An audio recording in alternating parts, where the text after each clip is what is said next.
HotMetroFinance.com, and today you're watching some real history here in Metro Detroit.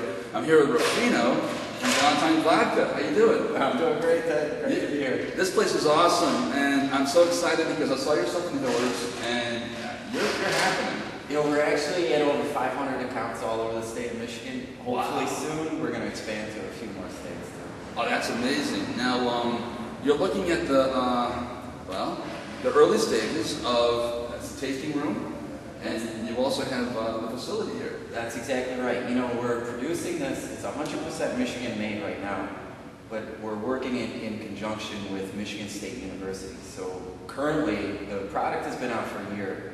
We've been making it outside of Lansing. Now we're real proud to bring it down to the Detroit area. Wow. With our facility right here in Ferndale. That's awesome. Party Central Ferndale, right here. So you guys are going to rock and roll. You open in October? We're hoping to open by October, yeah. As you can see, we've got a little bit of work in front of us. But, okay. You going to have some outside seating too? Not yet. Hopefully You're soon. You're going to need it. I know these people around here. They're really me. They're out there. Yeah. So that's awesome. And so we got some, well, you're looking right behind us. We've got, what, facility? This is exactly how we make the vodka. And, you know, one thing I'd like to point out about the way we make it is that this is called a batch still. So we do a technique called batch distillation, and essentially it gives us a lot more control. This is a handcrafted product, so we like to use good ingredients and really take care. The batch still, or pot still, is what really allows us to do that. And how many of these are we going to have in the finished facility? Well, this is the still that we'll have. Only one still, but we'll have a bunch of other tanks that we're bringing in for mixing and blending and all the rest of the process. Wow, very cool. Now, can you show us a blueprint? Is that okay? Yeah, sure. Yeah, let's take a look at the plans. I love your graphic artist, by the way. That is an amazing posters. That's like a pin-up girl of right. 2010. Well, you know, we're trying to capture the roaring 20s and the feel back then when Detroit was really vibrant, and it just seemed like it probably was a really fun time to be here. So we're trying to capture that atmosphere with the logo.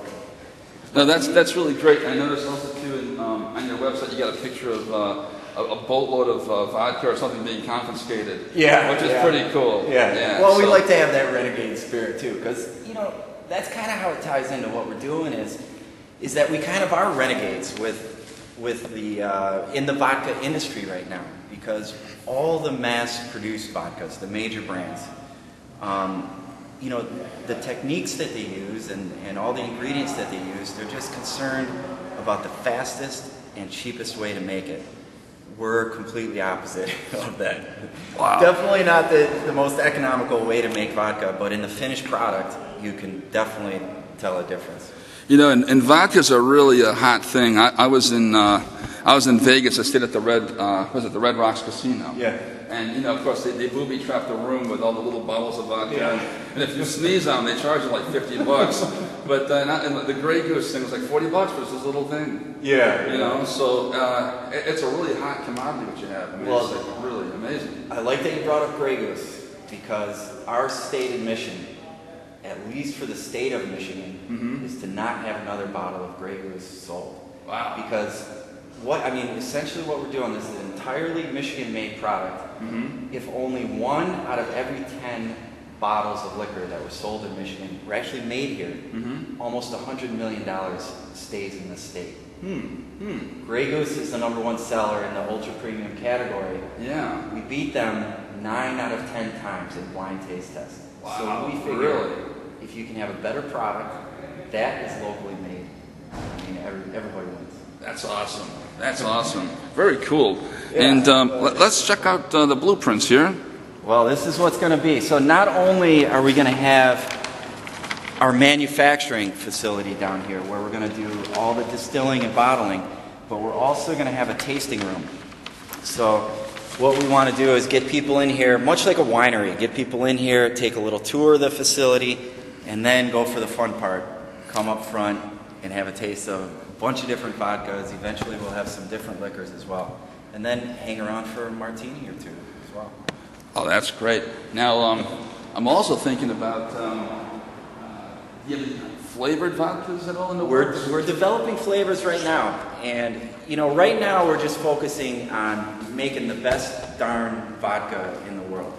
So we just have the regular flavor or no flavor regular vodka out now, but we are working on some flavors, and that to me is an exciting part too, because we don't go to chemical companies and ask them, hey, give us a cherry flavor or give us a strawberry flavor. Our flavors actually come, figure this, from the actual fruit or herb that Well, I got two ideas for you. I'm a big fan of blueberries. Michigan. Blueberry vodka would be a very welcomed surprise. Blueberries are a great one. And cherries, Michigan cherries. Apple, maybe. We've got for the fall. See, that's the other thing we're going to do is a lot of limited releases. That's because really cool. We distribute, in addition to the tasting room, we also distribute around the state. So we want to do seasonal limited releases. Wow. Hopefully by this fall, I don't even know if I should say this yet. It's kind of top secret now. Okay. But it's up to you. Spiced apple, and it's absolutely delicious. That's phenomenal. You know, it's it kind of brings to mind the Heartland Brewery in New York City, where they have limited releases of batch beer. Exactly. Seasonal. Moose Island does that too. And but yeah, your take on it is a whole different spin. Yeah. And that's amazing. Heartland Brewery was actually one of my old hangouts. I lived in New York City. Me too. Me too. Right there. The pumpkin ale was one of my favorites, actually. So that's awesome. Yeah. I really appreciate microbreweries too. That's essentially what we're doing. It's the same thing that microbreweries do with beer. It's not the typical. Not that there's anything wrong with the mass-produced ones, but if you want something a little bit different, in my opinion, a little bit better, you got to go to the micro-produced. Wow, that's amazing. And then we're going to sample some of this stuff too. That's right over here. Come on, folks, sample some of this great stuff. When we come back, we are going to try some amazing vodkas from Valentine Vodka in Detroit. Here with Ted Cantu and HotMetroFines.com.